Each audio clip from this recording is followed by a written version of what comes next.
más importante de la colonia en Chile, un puente para su época muy importante, de 200 metros de largo y que desgraciadamente desapareció. Ahora, curiosamente yo aprendí del libro que estaba leyendo de que la calle Puente, que es la continuación de Ahumada hacia el norte, se llama así porque esa calle desembocaba en el puente. Y si cruzaban ustedes el puente de Calicanto hacia el lado de La Chimba, que se llamaba, que era el barrio que estaba ahí, que después continuaba una calle que se llamaba o Avenida de la Cañadilla, que es la actual Independencia. Esa Independencia seguía hacia el norte y desembocaba en el camino real a Coquimbo, que era la ruta 5 de la colonia. Entonces, pero bueno, lo importante es que nosotros el hormigón lo fabricamos a partir de una mezcla, ¿no es cierto?, de áridos que son inertes, ripio, arena o gravilla, y lo mezclamos con agua y cemento, que eso lo hace una sólido, resistente, que lo usamos en el diseño, podemos darle forma. Entonces, lo importante es que entender, digamos, qué función cumple, por ejemplo, el cemento, qué es lo que conecta todo este paquete de materiales que son inertes, cómo se hace más resistente, cuáles son los problemas, pero en el fondo entendiendo el por qué. Bueno, entonces dejo a Yuri para que nos explique porque es la idea. Hola. Hola, Yuri. Buenos días. Hola, Gracias, Yuri. David. Tengo una presentación, no sé si ¿Puedes puedo compartir? compartirla. Sí. ¿Sí? Ya. Dame un segundito.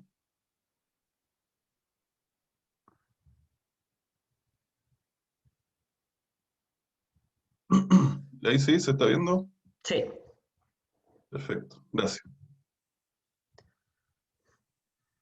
Bueno, como decía David, este material tan noble que vamos a conversar un rato, ha permitido, por ejemplo, hoy en día construir obras como la Torre Costanera, ¿cierto? Que la tenemos ahí en comparación con otros edificios de Sudamérica o Centroamérica y Sudamérica, eh, que sin la tecnología del hormigón actual no hubiese sido posible de construir. ¿M? Un edificio de 300 metros de altura, donde el hormigón tiene que llegar a depositarse, ¿cierto?, en los pisos superiores. Y una obra más o menos emblemática hoy en día como el Puente del Chacao, que tiene la gracia, que es como quizás de las primeras obras donde se define una vida útil de 100 años en este caso, para esa estructura, donde ahí adicionalmente aparecen todos los requerimientos de elementos que atacan también, ya sea el hormigón o el acero del hormigón. Estamos hablando de una obra ahí emplazada en el mar, donde tenemos cloruros, tenemos sulfatos y otra serie de situaciones, el oleaje, erosión, etc. Es la ampliación del puerto San Antonio, también una obra ahí marítima, en donde el hormigón tiene que tener ciertas características particulares para resistir esos ambientes agresivos. Un poquito de historia, aparte de lo que mencionó David, remontándonos algunos años más atrás, los primeros indicios de usar materiales cementicios, en este caso cal, se remontan a casi 9000 años de antigüedad. Eso es lo más antiguo que se ha encontrado, una losa de un piso en Israel. Después tenemos las pirámides en Egipto y los hormigones griegos ya un poquito más recientes. Ahí tenemos esas figuras que son bastante conocidas, digamos, estructuras que todavía están parcialmente en pie, en donde estos morteros en base a cal se usaban principalmente como pegamento, ¿sí?, para unir bloques de piedra. Ya un poquito más reciente, y donde se desarrolló, por así decirlo, más la tecnología de un cierto tipo de hormigones más parecido a los de nuestros tiempos, fue en la época del Imperio Romano, y aquí aparecen estos materiales puzolánicos. Y esto les permitió a los romanos desarrollar toda su infraestructura, o sea, eh, estos materiales van de la mano con el desarrollo del Imperio Romano, poder construir caminos, edificios, acueductos, puertos, etcétera. Bueno, ahí tenemos otro par de obras también bien icónicas, el Coliseo, el Panteón, eh, y ya en esta época lo que hacían los romanos era un hormigón, entre comillas, bastante similar al, al hormigón actual. ¿No? Se mezclaba puzolana con cal y materiales de pecho, piedra o ladrillo, y con eso se podía ya moldear estructuras. Y obviamente el poder construir con un material de estas características genera una revolución tecnológica, digamos, y permite ya un desarrollo de la construcción bastante acelerado. Ahí tenemos una imagen de una estructura de un puerto romano, que todavía está en pie, digamos, parcialmente, y donde justamente, como ven ahí, se están tomando muestras, testigos, para estudiar ese hormigón. Es importante conocer las características de ese material para ver cómo ha durado miles de años. ¿No? Bueno, y esta otra imagen es un trozo del hormigón romano del siglo II, que tiene la particularidad que creo que todavía está aquí en Chile.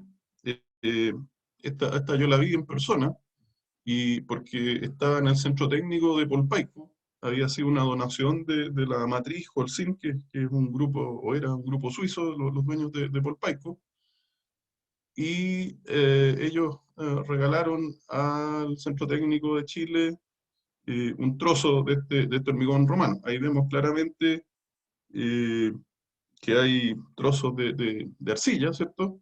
Y que están aglomerados, unidos por cal, en este caso lo que se ve ahí más blanco, una mezcla de cal con puzolana.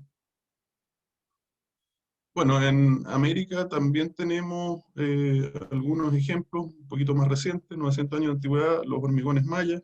Ahí tenemos Chichén Itzá, Vulcán, en México, en donde, similar a lo que se hacía en Egipto, en Grecia, se usaba como pegamento de trozos de roca.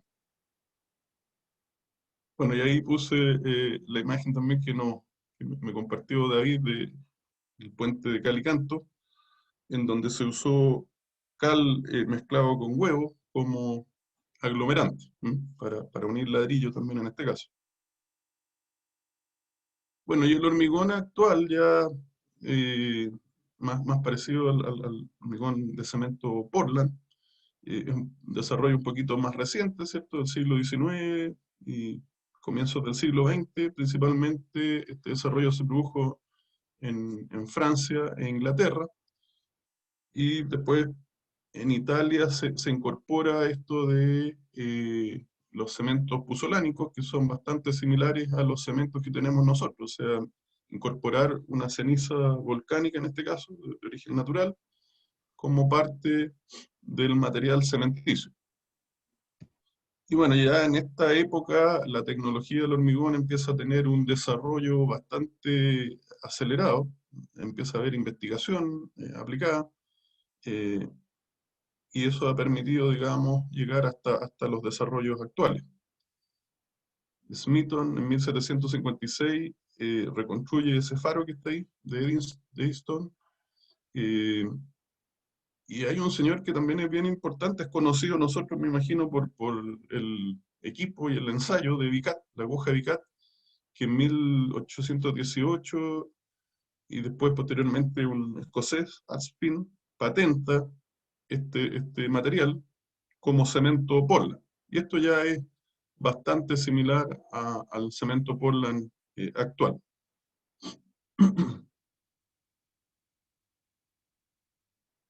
Bueno, la palabra hormigón, y eso es importante tenerlo claro, ese es el término que usamos aquí en Chile, ¿cierto? Porque vamos a ver que también se usa como sinónimo concreto, viene del latín hormazo, que tiene que ver con moldeo o forma. Y esa es una de las características del hormigón en estado fresco, ¿cierto? Es una propiedad que se puede moldear. Hoy día llegamos a límites de trabajabilidad extremos, en donde tenemos ya hormigones prácticamente autocompactables, o sea se comportan como un fluido. Y concreto, del latín concretus, que significa pesado, condensado, denso, crecer unidos, unir. O sea, ahí tenemos una característica del hormigón ya en estado endurecido, ¿cierto? En donde este cemento actúa como un aglomerante, y endurece y genera una estructura, un elemento, un material sólido. Bueno, esa imagen que les muestro ahí la puse como ejemplo de la parte de trabajabilidad de moldeo, que corresponde a una escultura que me tocó, digamos, un concurso que se hizo en el centro técnico o en el área técnica de Polpaico, que fue la ganadora en ese momento, en donde se usó justamente un hormigón de alta fluidez para poder reflejar esa forma ahí tan caprichosa, ¿m? Con un muy buen resultado. Y bueno, puse este otro ejemplo de la parte ya, o las propiedades del hormigón endurecido, un búnker de la Segunda Guerra Mundial. ¿M? O sea, reconociendo la propiedad de este material de tener una alta resistencia, en este caso se ocupaba como defensa para bombardeo. Bueno, quise también, y esta es una presentación que le hago en mi curso a los alumnos de ingeniería de la Universidad de Diego Portales, eh, lo que es una definición del ingeniero civil, que me pareció, digamos, apropiado poner, esto es de la Federación Europea de Asociaciones de Ingeniería, una persona que ha adquirido y sabe utilizar conocimientos científicos, técnicos y cualesquiera otros necesarios que le capacitan para crear, operar y mantener sistemas eficaces, estructuras, instalaciones o procesos, y para contribuir al progreso de la ingeniería mediante la investigación y el desarrollo. Esta definición del ingeniero civil me pareció muy adecuada y refleja también lo que nosotros deberíamos tener en consideración en el desarrollo de nuestras labores profesionales, ¿no? Lo capacitan una persona que tiene conocimientos técnicos y de la práctica también, ciertos científicos técnicos y de la práctica, que lo capacitan para crear, operar y mantener sistemas eficaces, estructuras, instalaciones o procesos, y contribuir al progreso, perdón, de la ingeniería mediante investigación y el desarrollo. Bueno, y justamente en tecnología del hormigón, necesariamente hay que hacer investigación y desarrollo. ¿M? No nos podemos quedar solo con la teoría, hay que hacer ensayo, y esa es una de las particularidades de este material. Uno tiene ciertos conceptos teóricos, ciertas nociones, hace un desarrollo y después tiene que verificar que las propiedades se cumplan. Bueno, quise hacer ahí también un pequeño homenaje a ciertos personajes eh, que han contribuido en el ámbito internacional y nacional a la tecnología del hormigón. El señor Adam Neville a la izquierda, un escocés, eh, y al centro estaba mi profesor de tecnología del hormigón, don Atilano Lamana, que también fue director del IDEM, y el señor Meta, un indio, que tiene la gracia que desarrolló bastante, o ha desarrollado bastante lo que es el concepto de sustentabilidad en el hormigón, el uso de estos materiales puzolánicos, materiales cementicios suplementarios, para hacer que el hormigón, aparte de ser un material resistente, durable y de bajo costo, sea también sostenible, que es una necesidad hoy en día. Y lo otro importante, bueno, aquí me tomo de esta frase de Neville, el ingeniero estructural y el tecnólogo del hormigón son percibidos como gente involucrada en actividades separadas. Esto también se da en nuestro país y de alguna manera hemos tratado de sortear un poco esta dificultad a través de la interacción entre dos comisiones que tenemos en el Instituto del Cemento, la comisión de diseño estructural, donde está claramente los ingenieros calculistas, los ingenieros estructurales, y una comisión en la cual yo participo de construcción con hormigón, en donde de alguna manera, si bien las comisiones, tal como dice Neville, han trabajado en forma separada, hemos estado en el último tiempo tratando de interactuar para complementarnos. Y una de las actividades últimas que se está desarrollando es colaborar en la parte de la revisión de los capítulos de materiales del ACI 318. El ACI 318 tiene una versión 2019 que se está incorporando a la norma 430, la norma de diseño en hormigón, y en este caso nuestra comisión, y a mí me toca presidir un comité que está haciendo ese trabajo, se están estudiando los capítulos 19 y 26 que tienen que ver con el material, con las propiedades del material, con la especificación del material.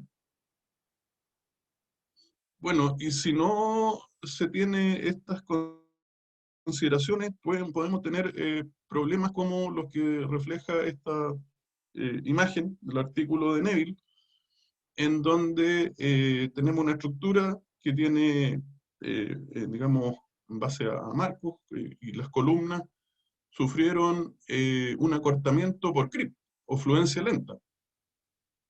Y el diseñador no lo consideró adecuadamente porque la estructura de balcones son probablemente elementos prefabricados, que son estas como muro cortina, pero de hormigón, que estaban fijos en la estructura principal y no tuvieron la misma deformación que los elementos estructurales principales. Entonces estaban conectados en forma rígida y por lo tanto se produjo ahí agrietamiento. Un ingeniero estructural no puede realizar un buen diseño ni asegurar la durabilidad de la estructura si no conoce cabalmente el comportamiento del hormigón. Y ahí es donde estamos llamados a, a seguir trabajando, ¿cierto? En que tanto, incluso también no solo los ingenieros estructurales, sino que también los constructores eh, tengan noción clara sobre las características de este material y sus propiedades. Bueno, esta imagen refleja un poco los problemas que se producen en estructuras de hormigón. Está tomado ahí de un estudio que se hizo en Argentina hace algunos años ya, pero se puede extrapolar. Eh, y tenemos prácticamente la mitad de problemas asociados a ejecución y otro un porcentaje similar a- al proyecto, a los materiales y al uso y mantenimiento. Pero si nos vamos a proyectos, la gran deficiencia es justamente la falta de detalle. ¿Mm? Ahí es donde los estructurales, porque ellos definitivamente son los dueños del proyecto como tal, deben preocuparse por un buen detallamiento del proyecto con hormigón.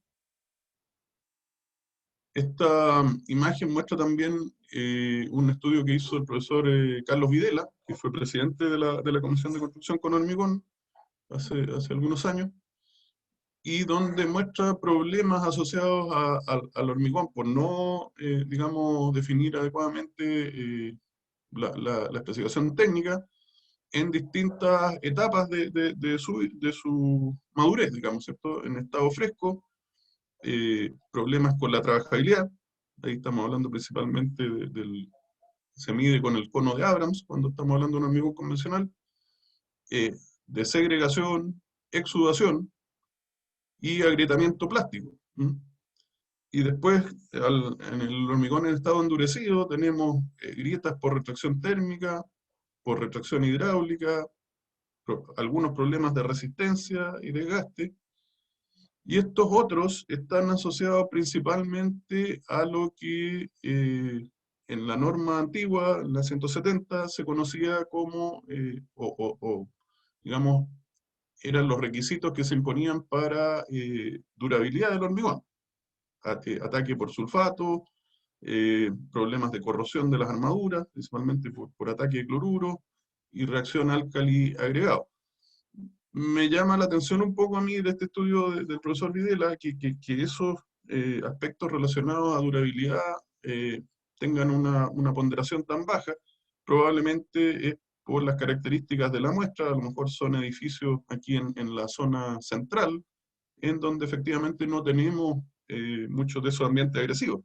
Pero si nos vamos a otro tipo de estructura, a estructuras de minería o estructuras marítimas, ¿cierto? Portuarias, puentes, eso sí son un problema mayor y hay que tomarlo adecuadamente en consideración.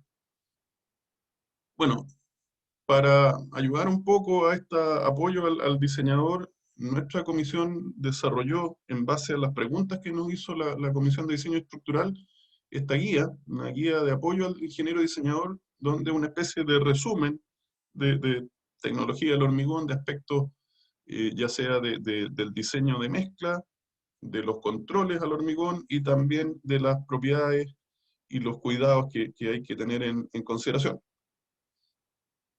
Bueno, y haciendo un muy breve recordatorio de lo que son las características principales del cemento y cómo influyen en el hormigón, tenemos estas fases del clinker, ¿cierto? En donde tenemos silicatos tricálcicos, bicálcicos, que aportan bastante a las propiedades mecánicas, ¿cierto? Ya con distintas velocidades. El C3S es de endurecimiento más rápido, el C2S, el silicato dicálcico más lento, y el C3A tiene mucha importancia en el tema del fraguado, ¿ah? Es el que es de fraguado rápido y por lo tanto también genera mucho calor de hidratación, y con ello también se disminuye la resistencia a los sulfatos. El ferroaluminato tetracálcico C4F no tiene, digamos, tanta importancia también de endurecimiento más lento. Entonces, si miramos desde el punto de vista de composición del cemento, eh, el componente principal, si bien no es el mayoritario, que aporta en el tema del fraguado es el C3A. Y nuestros cementos nacionales, particularmente, tienen, perdón, la particularidad, valga la redundancia, de que por especificación de nuestra norma, se fabrican con adiciones, ya sea puzolánicas o escoria, que son conocidos también como materiales cementicios suplementarios, y que si bien tienen algún efecto en la resistencia, sobre todo a edades tempranas, un efecto negativo, tienen bastante efectos positivos en todo lo que tiene que relación con durabilidad de las estructuras y del hormigón. Eh, Baja el calor de hidratación, inhibe reacción álcali-agregado, también aporta en el tema de sustentabilidad por menor emisión de CO2 al reemplazar clinker por estos materiales cementicios, y también con ello se reducen los costos. Nosotros usamos principalmente puzolana natural, ceniza volcánica, eh, y se puede usar también ceniza volante o fly ash de termoeléctricas, pero no es algo de uso masivo en nuestro país, dado que tenemos bastante disponibilidad de puzolana natural. Y los materiales puzolánicos entonces van a reaccionar con el hidróxido de calcio, con la cal que se libera de la reacción del clinker, digamos, ¿no? De los compuestos del clinker. Así que por eso esta reacción es un poquito más tardía. Eh, Escoria granulada de alto horno, principalmente de los hornos de fabricación de acero. En nuestro país tenemos solo en la octava región, ¿no? Cementos Bio. Bueno, y estos materiales cementicios suplementarios entonces le van a conferir ciertas propiedades distintas a nuestros cementos, pero como vemos beneficiosas principalmente para el tema de durabilidad y de ambientes agresivos. Si nos vamos a normativa internacional, quise poner acá esta norma STM, la 1157, porque es una norma que apunta justamente no tanto, no es tan prescriptiva, sino que apunta al comportamiento, a definir cemento en función de su comportamiento. Entonces tenemos el tipo 1 ahí, que es de fraguado normal, tipo 2 de propiedades modificadas, tipo 3 de fraguado rápido, 4 de fraguado lento, 5 resistente a los sulfatos. Y con ello entonces el diseñador puede especificar un cemento adecuado a las características de la obra. Por ejemplo, si tuviéramos elementos muy masivos, ¿cierto? Donde la generación de calor es importante y puede generar problemas, ya sea por efectos de diferenciales térmicos o ya sea por un tema químico, podríamos nosotros o el diseñador especificar un cemento tipo 4. Y si el cemento va a estar expuesto a sulfato, como el caso que les mencioné en una clase anterior de estas losetas de minería, entonces nosotros podríamos especificar un cemento tipo 5. Bueno, y es importante tener en consideración que una de las condiciones fundamentales que condicionan las propiedades del hormigón, tanto en estado fresco como en estado endurecido, es la razón agua-cemento. Lamentablemente en nuestra norma 170 este concepto se dejó fuera. Eh, Digo lamentablemente porque obviamente a nivel de tecnología el hormigón sigue siendo igualmente válido, pero la norma y influía un poco por digamos, la industria del premezclado principalmente, dejó fuera el concepto porque en realidad es una característica que es difícil de evaluar, de medir. Sin embargo, sigue siendo la característica o la propiedad fundamental, digamos, para condicionar las características del hormigón.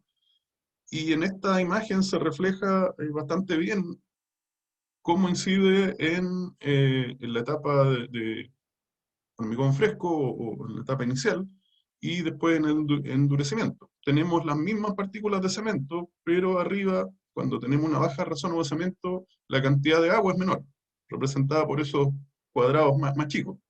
Por lo tanto, las partículas de cemento están más juntas, y en la etapa inicial, ¿cierto?, se empiezan a producir esas conexiones. Ahí se ven como unos erizos, ¿cierto? Entonces, las estructuras cristalinas que se van formando empiezan a interactuar y el hormigón empieza a fraguar, ¿cierto? A rigidizarse. En la imagen de abajo, mientras las partículas están más separadas, no se producen al mismo tiempo esas conexiones. Por lo tanto, el hormigón tiene un fraguado, aparentemente un fraguado más lento.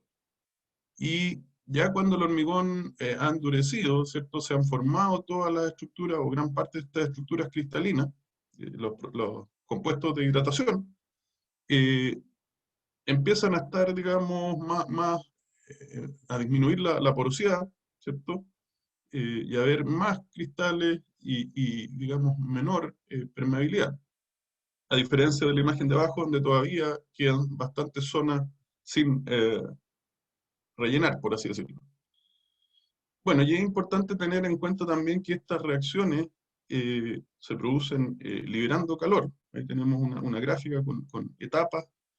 Primero hay una baja, después hay una especie de plató, y ya cuando empiezan a hidratarse estos compuestos, el C3S principalmente y el C3A, se producen unos picos, y después ya en la etapa 5 vuelve a haber otro eh,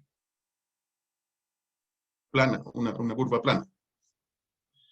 Bueno, esta razón agua-cemento, ¿cierto? Que condiciona, sabemos, ya vimos las propiedades en estado fresco y en estado endurecido, ha ido teniendo una evolución en el tiempo, tal como se muestra en esta gráfica, principalmente por el desarrollo de los aditivos químicos.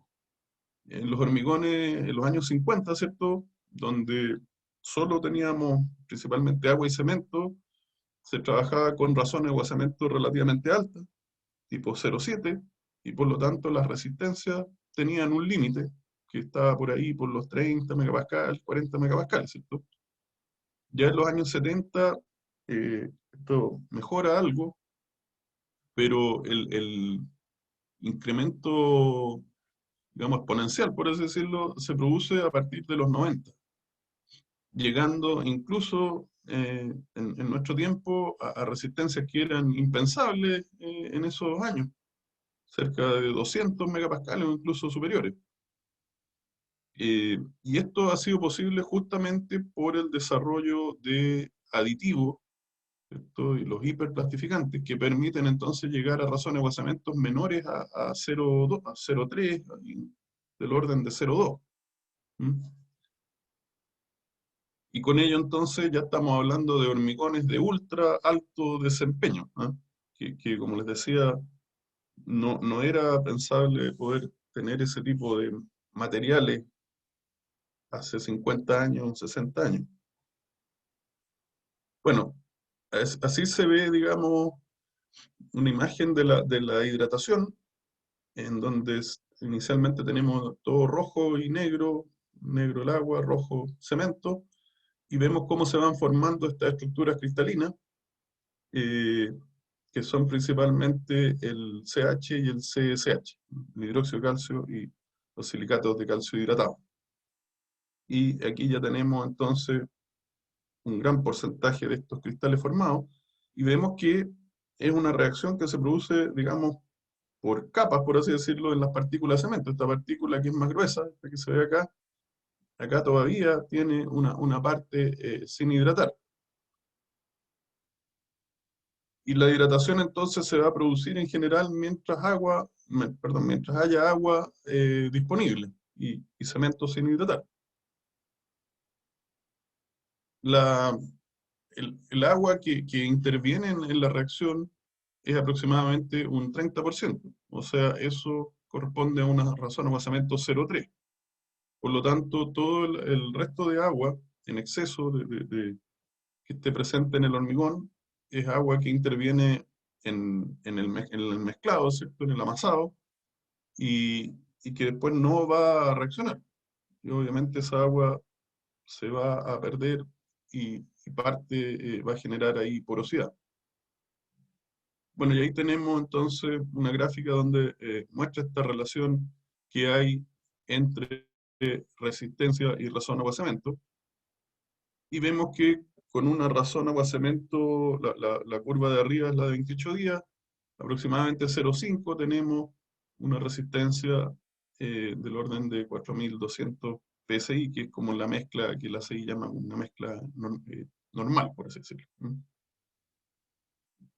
Pero en el sentido opuesto, digamos, en la medida que aumenta la razón de cemento, también aumenta y después en forma exponencial la permeabilidad. Y es por eso que entonces si tenemos estructuras que están sometidas a ambientes agresivos, necesitamos trabajar con razón de cemento bajo 0,5, que es lo que tenía nuestra norma en forma prescriptiva, ¿cierto? Entre 0,5 y 0,4, porque aquí el coeficiente de permeabilidad se mantiene muy bajo. ¿Mm? Pero si nos vamos ya a 0,6 y 0,7, esto se dispara y entonces tenemos estructuras o hormigones que son muy permeables. ¿Mm? Bueno, y esa permeabilidad va a producir corrosión. eh, en este caso, que es una estructura que me tocó ver de un estanque, una marquesina de un estanque en el centro de Santiago, un edificio del año 40, vemos corrosión en un ambiente que no es muy agresivo, principalmente por las características de permeabilidad del hormigón, que les decía en esos años no se pensaba en razón de cemento baja, y por la falta de recubrimiento. El recubrimiento, el hormigón de recubrimiento es el que va a proteger ese acero de la corrosión y lo mantiene pasivo, digamos. Entonces, en este caso, en un ambiente que uno podría decir que no es agresivo, por las características del diseño y la construcción, se ha producido igual corrosión en varios años, sí, estamos hablando de 50, 60 años, eh, entonces fue más 70 años prácticamente en el terremoto del 2010.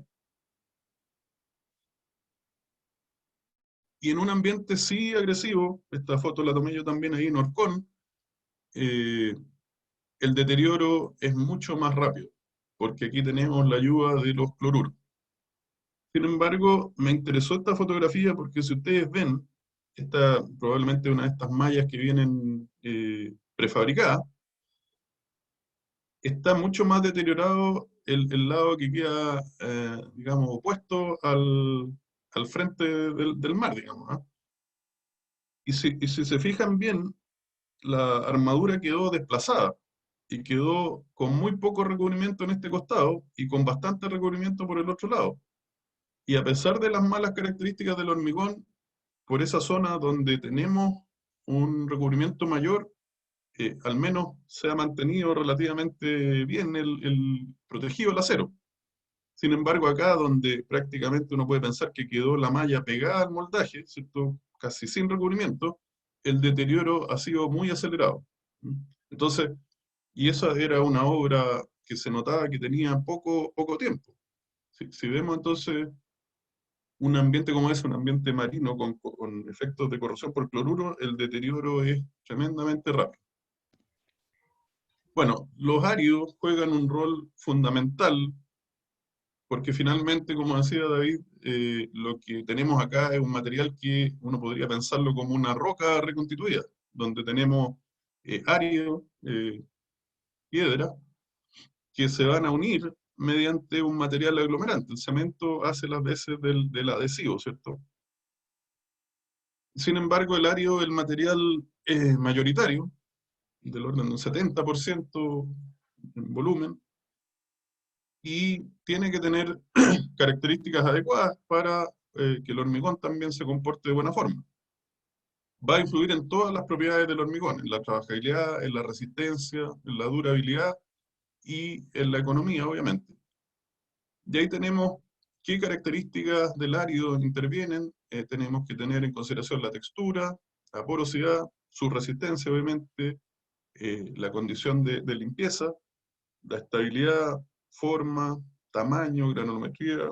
Y bueno, hoy en día también es un problema, y hay que tenerlo en consideración, la disponibilidad y el procesamiento. O sea, nosotros tenemos, bueno, material que proviene principalmente de depósitos fluviales, del arrastre de los ríos, pero hoy en día, ya sea por consideraciones medioambientales, por otros efectos, el árido se está haciendo escaso.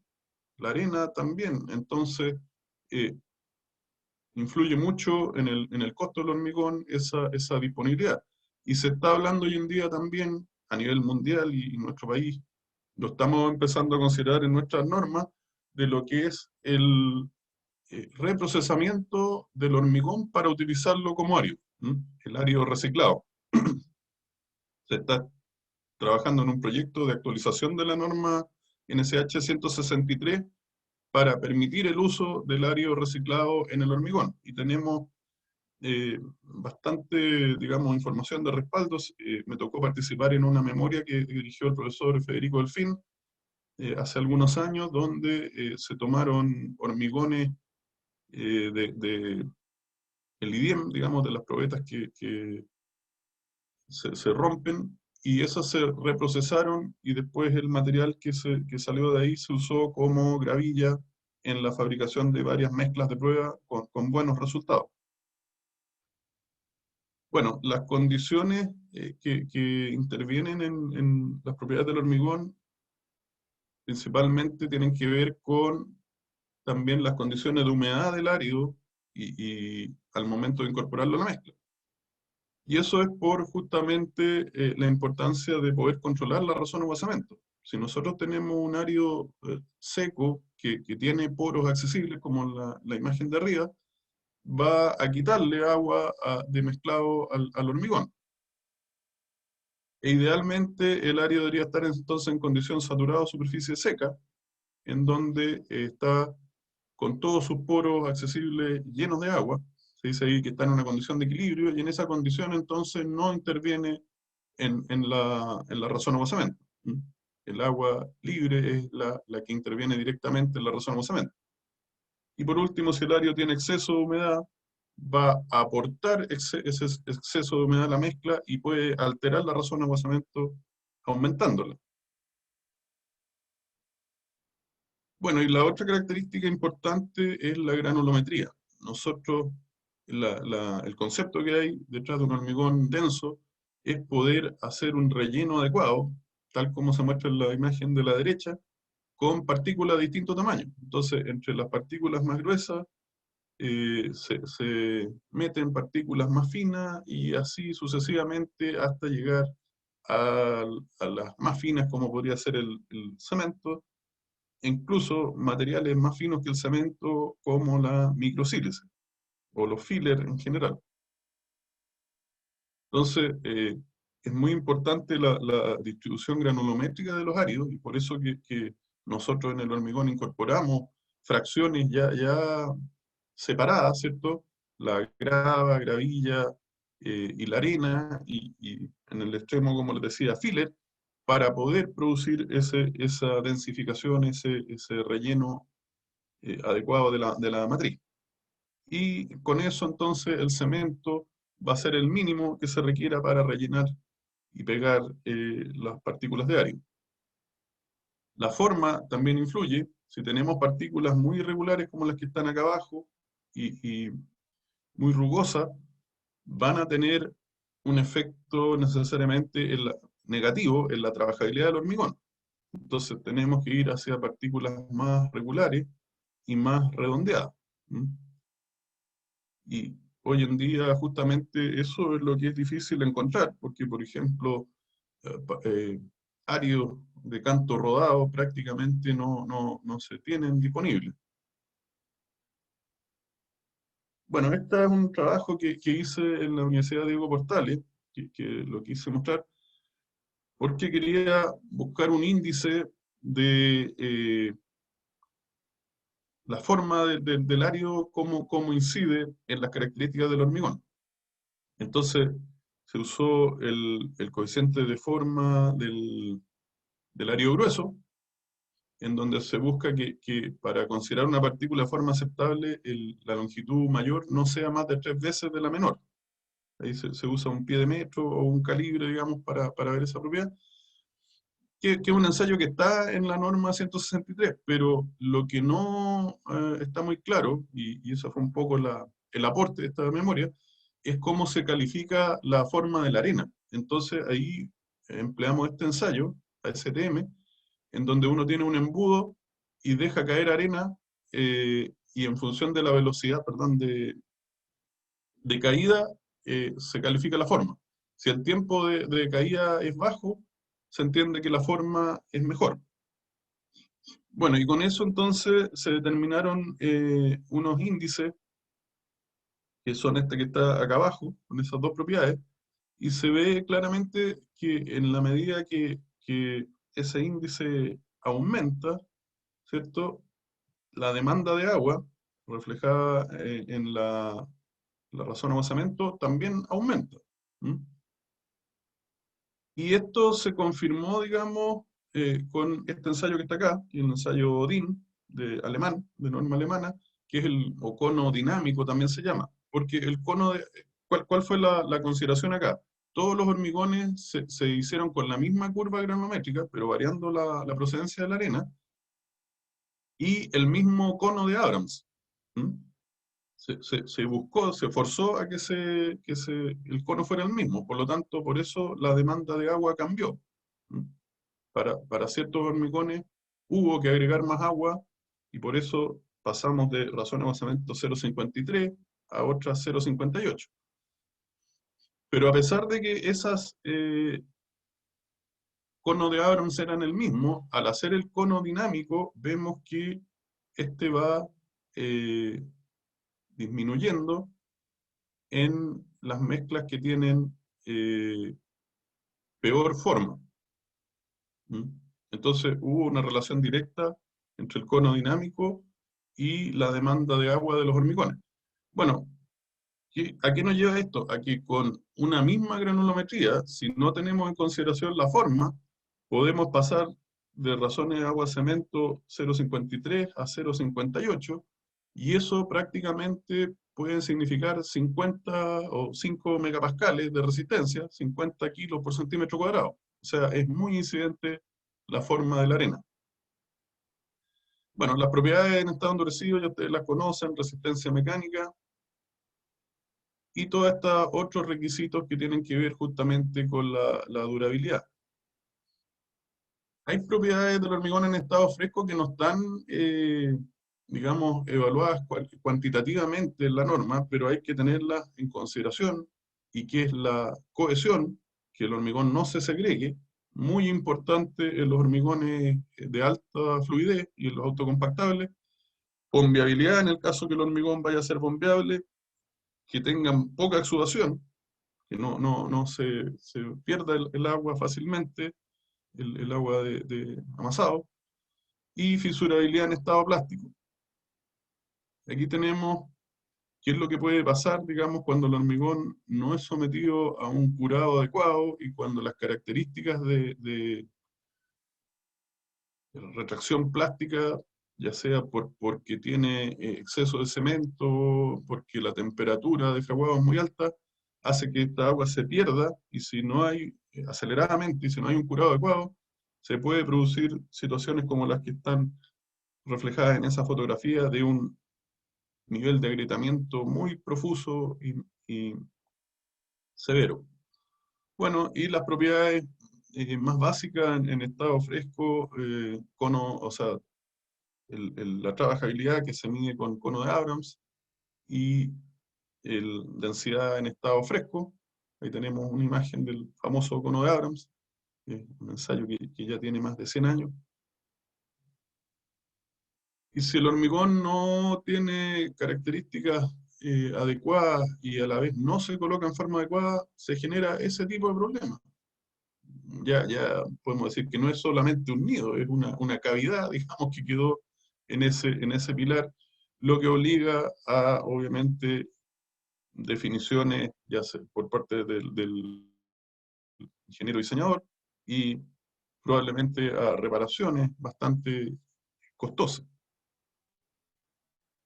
Bueno, el vibrado lo que permite justamente es sacar todo el exceso de aire y acomodar adecuadamente el hormigón. En esta fotografía que tenemos acá era un ejemplo que se hacía en Polpaico, en el área técnica, donde tenía un acrílico para mostrar, digamos, el efecto del vibrado, en una mezcla quizás un poquito más seca, como a la izquierda no rellena adecuadamente la cavidad y tiene mucho volumen de aire, y después de vibrar entonces esta se acomoda, baja el volumen y se elimina gran cantidad de ese aire. Y esto afecta directamente la resistencia, ahí tenemos un ejemplo de cómo puede ser la pérdida. Ven ustedes que con 6% de aire, eh, de poros de aire, la pérdida es significativa, es del orden del 30%. Y la terminación, bueno, que va a permitir también ir hacia la parte estética, ¿cierto? Se puede jugar con la textura, con la color, estampado, etcétera. Es un material que tiene una flexibilidad tremenda. Y también va a afectar justamente o va a incidir en los aspectos de durabilidad. El recubrimiento del hormigón, cuando es hormigón armado, es el que tiene una incidencia mayor en la protección del acero. Nosotros tenemos entonces que tener en consideración que este material requiere agua para la hidratación y también la pérdida acelerada de agua genera estos problemas de fisuras que vimos, por lo tanto tenemos que tener un curado adecuado, idealmente curado húmedo, desde muy temprano. Como se está mostrando ahí, se terminaron las labores de acabado superficial y como no se le puede colocar un chorro, una agua en forma directa, se está rociando con una neblina y con una hidrolavadora para que la superficie se mantenga hidratada. El curado es especialmente importante cuando tenemos, por ejemplo, elementos en donde el problema térmico viene siendo una situación que hay que tratar en forma particular. Y en ese caso, aparte de necesitar o evitar la pérdida de agua, también hay que proteger el hormigón de los diferenciales térmicos. Entonces, en esos casos, muchas veces hay que colocar una protección térmica, ¿no? Una aislación. Bueno, y esta es la mejor forma de curar, inundando. Obviamente, hoy en día, por los ritmos de construcción, por las necesidades de nuestra estructura, es bastante difícil que se tenga ese procedimiento. Y en los pavimentos normalmente entonces lo que se hace es aplicar membranas de curado, un film que impermeabiliza y en el fondo se usa el agua propia del hormigón, un curado interno, por así decirlo. De nuevo, tener conciencia que un mal curado puede llevar a pérdidas muy significativas de la resistencia y que muchas veces no se recuperan en el largo plazo. Si curamos 7 días, vamos a llegar al 100% de la resistencia, o sea, con este ejemplo, digamos, no es para tomarlo como una generalidad, esto es una experiencia que se hizo, a los 6 meses. Pero a 28 días vamos a tener igual una pérdida del orden del 10%. Y por eso que las normas en general piden por lo menos 7 días de curado para cementos convencionales, porque ya con eso uno se asegura un gran porcentaje de la resistencia final. Bueno, en términos de los hormigones especiales, como ya hemos mencionado, los últimos desarrollos van por hormigones de alta fluidez, como hormigones autocompactables, y en ese caso ya uno no mide el cono de Adams en forma convencional, sino que mide el diámetro de la torta esta que se forma, digamos, por la extensión del hormigón. Y la gracia de estos hormigones, entonces, que se desarrollaron principalmente en Japón, en los años 80, nuestro país llegaron con cierto desfase, como en los años 2000, es que permiten, obviamente, una reducción de la mano de obra. Teóricamente, uno coloca el hormigón y no tiene que hacer ninguna operación mayor, por lo tanto van en función de la rapidez de colocación, de ejecución, de una mejor terminación. Sin embargo, tienen también ciertos puntos en contra, y es que, bueno, los moldajes tienen que estar más reforzados, porque el hormigón se mantiene en un estado, digamos, fluido por más tiempo, y es difícil también ajustar adecuadamente la dosificación. Obviamente acá intervienen aditivos de última generación, aditivos químicos que modifican las propiedades del hormigón, y esos aditivos son muy sensibles a las variaciones en las características de la dosificación, principalmente a la dosis de agua. Entonces, si uno, por ejemplo, se excede, va a generar segregación, va a generar un exceso de exudación, y eso obviamente trae consigo problemas.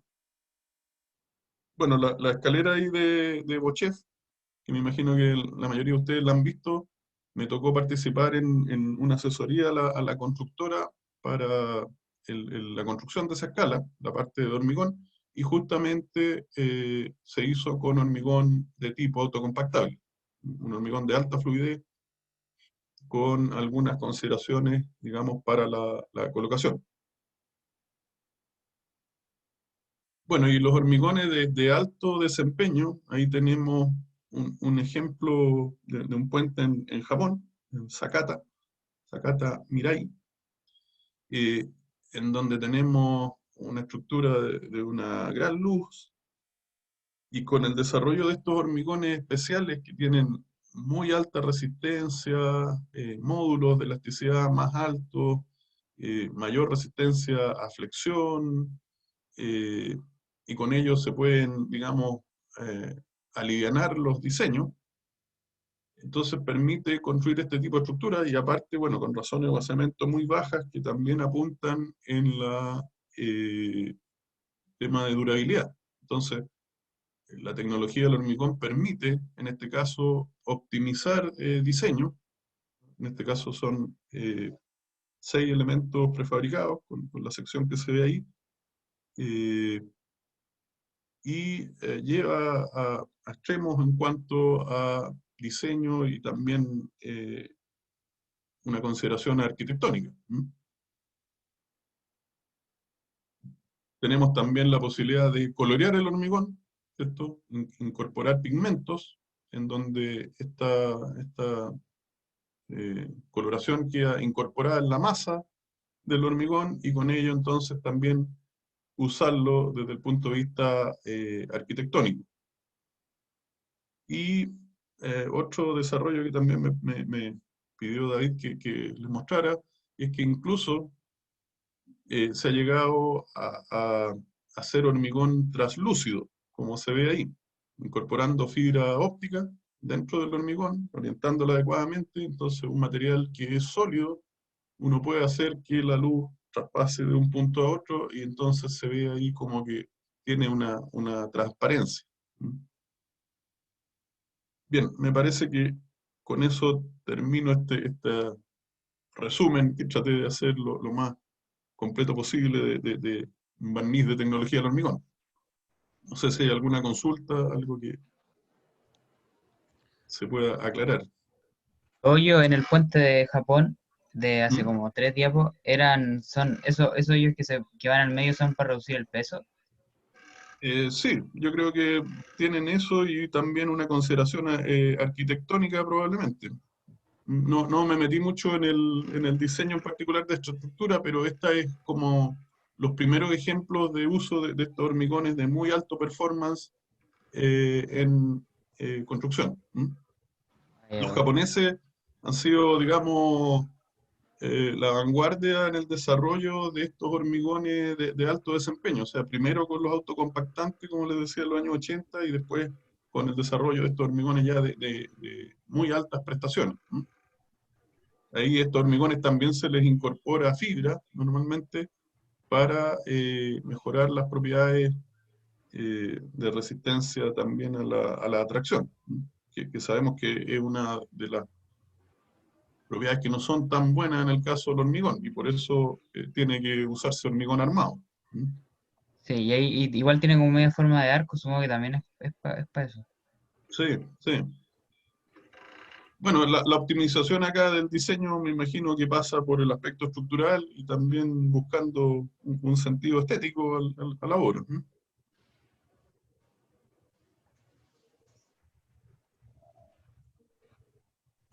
¿M? Cuando mostró eso de Norcón, la foto de Norcón, Sí. ¿por qué el hormigón tenía unas como tremendas toscas ahí metidas entre medio? O sea, ¿por qué? O sea, se veía raro con piedras tan grandes. Sí, bueno, vamos a ver si llegamos. Sobre todo porque no habían como grava entre medio de esas piedras súper grandes. No estaba como Claro, bueno, aquí uniforme. se ve principalmente que se usó ario rodado, ¿cierto? Y grava de, no sé, 40 milímetros y más de tamaño máximo. Probablemente era el ario que tenían disponible ahí en la zona. Y claro, efectivamente no hay un diseño muy adecuado. Este es un hormigón que se ha hecho ahí, digamos, con maestros nomás, sin una dosificación muy controlada y con los materiales que están disponibles. Muchas veces incluso se usa arena de playa en lugar de un área más procesado, que puede tener eventualmente contenidos de cloruro, algunos contaminantes, etcétera. Pero lo que me interesaba aquí más mostrar era el efecto de que no es solo la calidad del hormigón lo que interviene, sino que la construcción. Si uno no deja el recubrimiento adecuado, da lo mismo que ese hormigón sea de muy altas prestaciones, porque el acero no va a tener la protección del recubrimiento de hormigón. ¿Mm? Entonces, bueno, en este caso se conjugan quizás dos factores. Poco recubrimiento por el lado que se ve más afectado y un hormigón que probablemente era de muy mala calidad. ¿Mm? Seguramente hecho sin aditivos, con una alta razón o cemento, con áreas que probablemente no eran los más adecuados y obviamente con eso el deterioro es muy acelerado. Yo creo que esta estructura no tenía más allá de unos 10 años. Y ya está totalmente Pero el dado que deteriorada. está ahí al lado, el dado de hormigón que está ahí al lado se ve enterito. Claro, claro, porque ahí justamente el hormigón tiene un mayor espesor, digamos, y ahí no hay armadura probablemente, o hay muy poca. Entonces lo que se vio, digamos, afectado acá es el acero de refuerzo. No es el hormigón en sí. Aquí lo que pasa es que el acero se corroe, empieza a expandirse, a aumentar el volumen y revienta el recubrimiento y finalmente se pierde. Y ya cuando está expuesto el acero, ya el deterioro es mucho más acelerado. ¿Mm?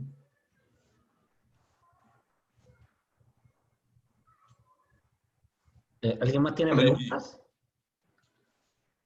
Yo tengo una pregunta con respecto al árido reciclado. ¿Hay algún como incentivo para que las constructoras lo usen? O algo así, porque me imagino que igual en temas de precio debe ser más caro que los áridos normales, ¿o no? sí, claro, claro. O sea, bueno, obviamente el árido reciclado requiere un procesamiento. Hay que tomar residuos de hormigón, y procesarlo, digamos, molerlo, chancarlo, darle una forma, seleccionarlo. Obviamente tiene un costo. Ahora, está ya hace algún tiempo en aplicación y en desarrollo un aspecto, digamos, normativo, legal, en donde obliga a las empresas a hacerse responsables de sus residuos. Y eso luego, digamos, va a afectar también a la industria de la construcción. Hoy día, por ejemplo, ya algo de eso hay, en donde todo lo que son residuos hay que disponerlos en un botadero autorizado y eso obviamente tiene un costo asociado, pero a futuro, y así como es en Europa y en otros países desarrollados, eh, probablemente se va a exigir que parte de los residuos que genera una industria, en este caso la construcción, la misma empresa tenga que hacerse responsable. Entonces van a tener que de alguna manera obligatoriamente, más que incentivo va a ser una obligación, hacerse responsable de esos residuos. ¿Mm? En Europa ya, digamos, hay aspectos legales que obligan a reciclar una parte de los residuos de la construcción. ¿Mm? No es, digamos, voluntario, es obligatorio.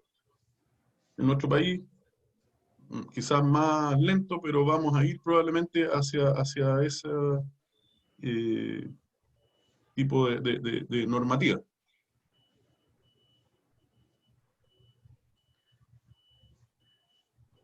Yuri, una pregunta. El hormigón se dice que es responsable de un porcentaje de entre 5 y 7% del CO2 que se descarga a la atmósfera. ¿Mm? ¿Qué puedes decir de eso tú? Sí, bueno, prácticamente para fabricar una tonelada de clinker se emite casi una tonelada de cemento, como 900 kilos, así que casi uno a uno. De Y CO2. de CO2, claro. Por lo Sí, ahora tanto, te interrumpo un ¿mm? poquito ahí porque Sí, hay algo que a mí me llamó la atención muchas veces, que las calizas, la mayor parte de las calizas tienen origen de orgánico, ¿no? De conchales prehistóricos, ¿no? Que son carbonato de calcio. sí, carbonato de calcio. ¿Mm? CaCO3, que es el mismo material, bueno, de las conchas y de los huesos, nuestros Correcto. huesos.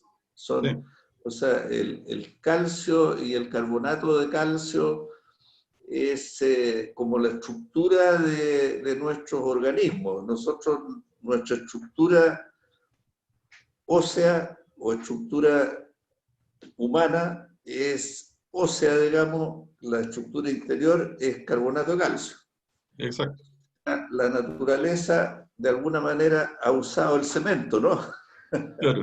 para, para estructurarnos. Estamos estructurados con carbonato de calcio. Ahora, el carbonato de calcio es estable, digamos, ese CaCO3, una concha tú la ves bien muy estable. Si le echas ácido, la vas a disolver, porque el carbonato de calcio se expone al ácido. Ujú. Pero ¿qué es lo que ocurre? Para que ese carbonato de calcio, que es absolutamente estable, se haga activo, es decir, yo lo pueda usar como adhesivo, como aglomerante, tengo que sacarle una molécula de oxígeno y transformarlo en óxido de calcio, no en un CaO. Sí, Y el CaO significa que, si ustedes se fijan, del CaCO3 significa que un CO2 se va para afuera. claro. Es decir, por calcinación en la industria del cemento, que se usan estos hornos inclinados, casi horizontales, muy largos, porque ahí se produce el proceso de calcinación a medida que baja el clinker, que es lo que se está calcinando dentro del horno, el clinker, que es carbonato de calcio molido. Ujú. Entonces se calcina y se le quita una molécula de CO2 que se va al aire. Ese es lo que está hablando el profesor Tomisic, que es en la tonelada de CO2 que se produce, que va al aire por tonelada de cemento producida. Así es, ¿no?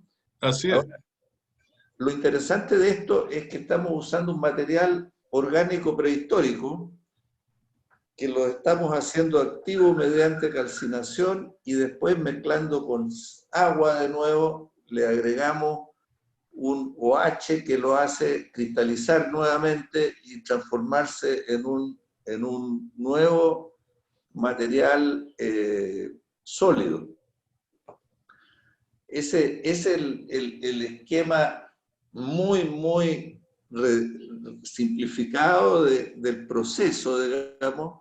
Ahora, eso implica para que tengamos menos contaminación, digamos, porque podría decir alguien, se prohíbe el cemento porque es demasiado contaminante. Por ejemplo, si empezamos a buscar los responsables del CO2, prohibimos los automóviles a combustión de combustibles fósiles, digamos. Hay algunos países que ya están prohibiendo la comercialización de vehículos a combustión de petróleo a partir del 2030, entiendo. Otros países están obligando a que, o sea, eliminando la fabricación, es decir, una fuente son los vehículos. Otra fuente son los animales. Las vacas, una vaca contamina casi lo mismo que un camión. Sí. Entonces, el consumo de carne está siendo cuestionado, ¿no? Que no se había cuestionado nunca. Antes la carne era como el ideal del consumo. Hoy día, en el futuro, quizás vamos a comer, en vez de carne, vamos a comer lentejas. Bistec de lenteja, que es una proteína vegetal, digamos, y que no tiene, como una vaca que alguien se reía la otra vez en una empresa de veterinaria, de productos veterinarios, que él el que me decía, oiga, pero si es que ahora se ha descubierto que una vaca contamina como un camión. De hecho, hay como se llama, industria muy desarrollada de vacunos que aprovechan ese gas, digamos, lo tratan de ¿cómo se llama?, de captar de manera de aprovecharlo, ya que está produciendo tanto gas. Bueno, pero en el cemento ocurre lo siguiente, en el hormigón.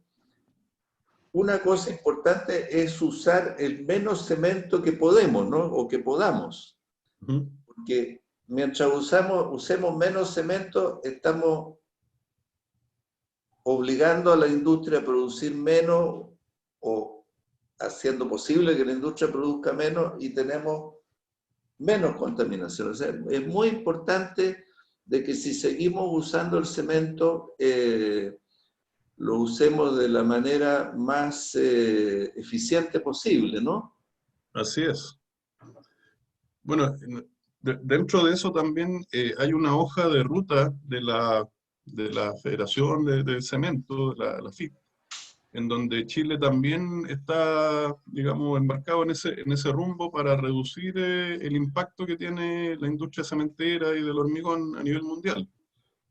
Tenemos cierta ventaja nosotros como país, porque una de las acciones que uno puede tomar, ya la tomamos hace años, digamos, con la fabricación de cemento puzolánico, digamos, principalmente puzolánico, de reemplazar clinker por estos materiales cementicios suplementarios, y con eso ya llevamos una ventaja de varias décadas, digamos, en cuanto a fabricar cementos que tienen menos impacto en el medio ambiente.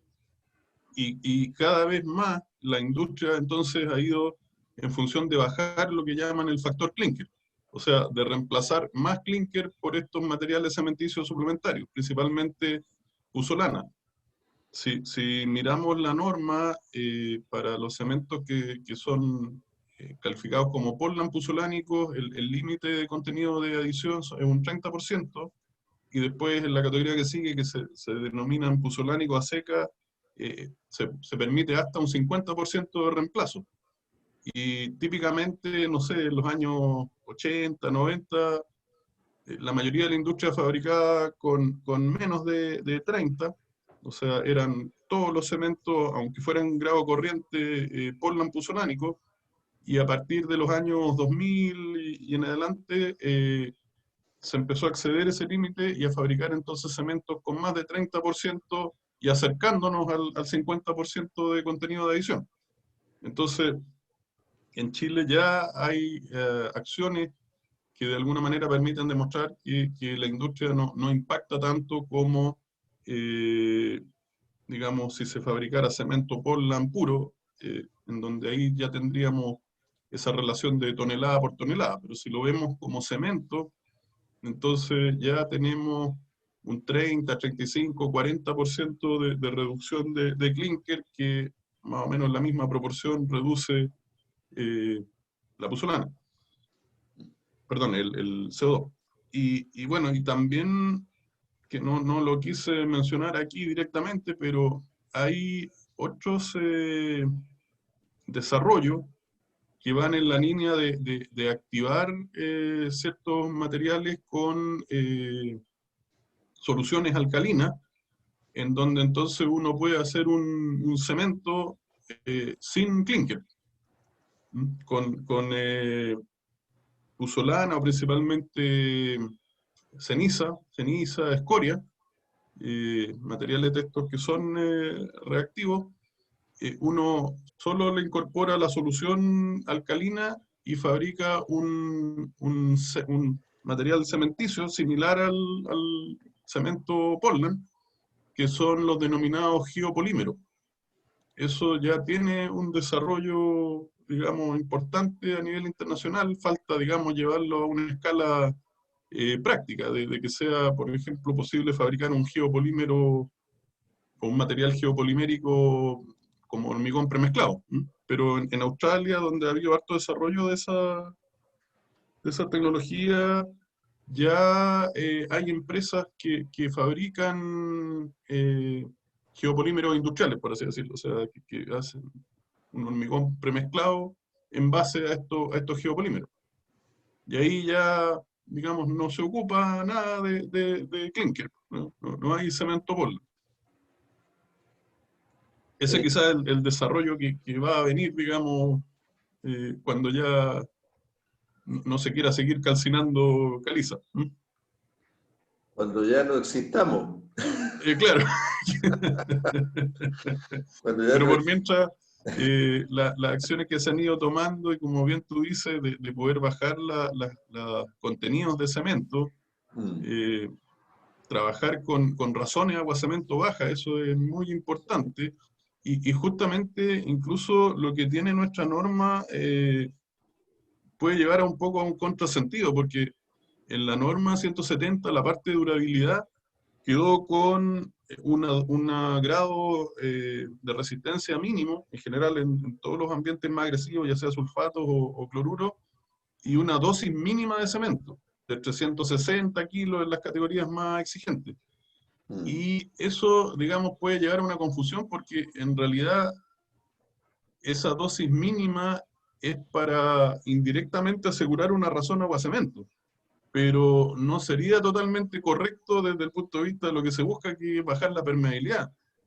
Claro. Desde ese punto de vista, es bueno trabajar con un hormigón con muy baja razón agua-cemento, pero con la menor dosis de cemento posible. ¿Sí? La permeabilidad se produce en la matriz cementicia, ¿ah?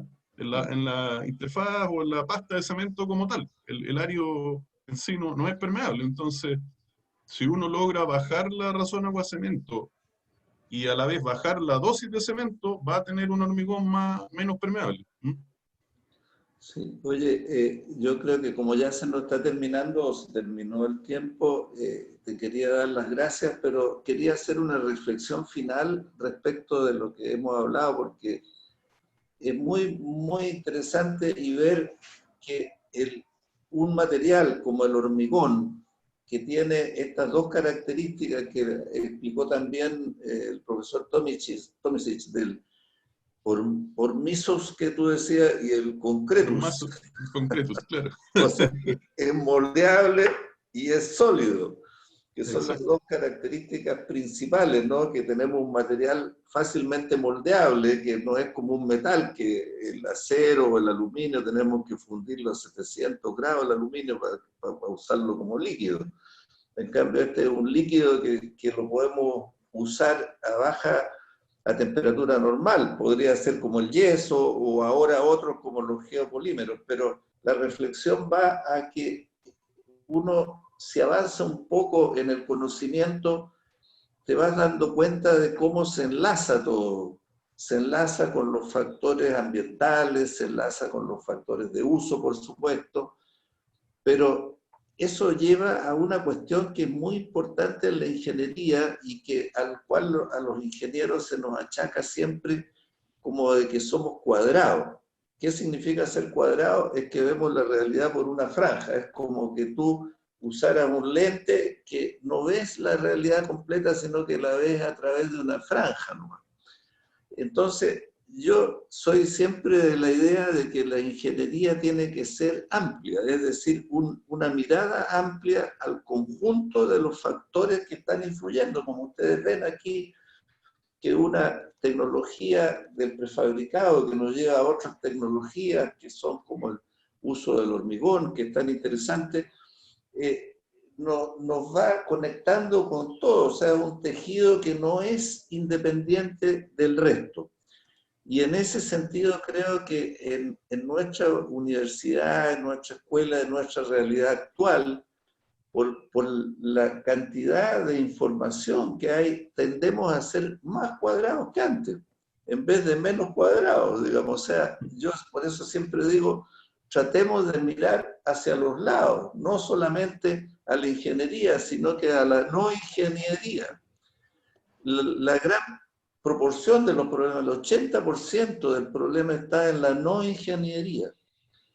Y nosotros como ingenieros pensamos que está en la ingeniería y estamos profundamente equivocados, digamos. Entonces estamos siendo cuadrados. Mi reflexión va a eso, a no ser cuadrado y mirar el problema en su integridad y ser ingenieros cultos que aportamos a la vida humana, digamos, que al final es lo que importa, ¿no? Eso quería yo decirle, porque nuestra manera muy pegada que tenemos en nuestro país, que somos un país chico y lejano de los centros o focos grandes de desarrollo, entonces tendemos a ser muy provincianos. Nosotros pensamos que no, por supuesto, nadie piensa que es provinciano, digamos, pero la verdad es que somos extremadamente provincianos y eso nos hace que veamos la realidad a través de una franja o de un segmento, digamos, no nos miremos completamente y tengamos estas miradas a veces de corto plazo y muy chiquititas y que lo vemos en cada problema. Yo podría extenderme, digamos, en problemas que estamos estudiando ahora, por ejemplo, de unos pasos de ferrocarril, de peatonales, entonces que hay que cumplir con la ley de las personas de movilidad reducida, entonces para cumplir con la ley se llevan las cosas a artificios extremos que al final nadie va a usar porque resulta de que estas obras que son muy caras, que cumplen con la ley, resulta que a la gente la saltan dentro del túnel y eso no está en ninguna parte considerado, digamos, no es un punto de ingeniería, pero resulta de que la gente no va a usar los pasos porque los asaltan en el túnel. Entonces, estamos haciendo una solución técnica impecable, pero que no sirve para nada. Eso es lo que tenemos que evitar, digamos, de ser con esta mirada cuadrada que llamo yo, que ojalá que en este curso, y yo siempre trato de mostrar que hay que usar una mirada más amplia, que no todo es ingeniería, que la ingeniería es un problema menor dentro de todo, pero que por supuesto tenemos que resolverlo bien para que se integre bien a todas las partes. Bueno, muchas gracias Yuri, porque yo creo que fue un excelente recorrido desde 9.000 años, dijiste tú antes de Cristo, creo, o de ahora. Sí. de los primeros cementos que se usaron, después lo usaron los egipcios, los romanos y nosotros ahora, digamos. Así que no es es una cosa que viene de muy lejos. Bueno, muchas gracias Yuri, muchas gracias Eduardo y muchas gracias a los alumnos por haber asistido y bueno, nos queda la última clase y en el examen, que no es un examen, en realidad es una conversación en que ustedes ponen los proyectos que han hecho y su experiencia para dar término al curso. Así que muchas gracias Yuri de nuevo. No, gracias a ti. Y bueno, fue un gusto poder haber transmitido alguna cosita ahí que les quede como experiencia. No, muy interesante. Bien, adiós entonces. ¿Ah? Ya, chao, que estén Gracias a bien. todos. Chao, Yuri.